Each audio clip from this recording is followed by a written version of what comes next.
هنكمل مع بعض قرايه النهارده الماتيريال رقم ترانزاكشن رقم 6. السيرفيس بيرفورمد فور كاش اند كريدت، يعني انا قدمت خدمه خدت منها جزء كاش وجزء اند كريدت يعني على الحساب. سوفت بايت بيرفورمانس 3500 اوف اب ديفلوبمنت سيرفيس فور كاستمرز، لعميل معين عملت له خدمه. ذا كومباني ريسيفد كاش 1500 فروم كاستمر اند اتس بيل، وبعدين بعت له فاتوره بالباقي بالانس اوف 2000 اون اكونت على الحساب. يبقى انا بعت له فاتوره ب 3500، دفع منهم جزء 1500 ولسه عليه $2000 on account على الحساب.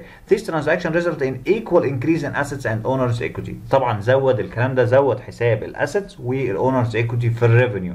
فانا هنا قدمت خدمه بكام؟ فانا جالي ايراد 3500. لا يا عم، ده انا جالي 1000 ونص بس. لا، انا قدمت خدمه ب 1000 ب 3500، فلازم الايرادات تزيد ب 3500.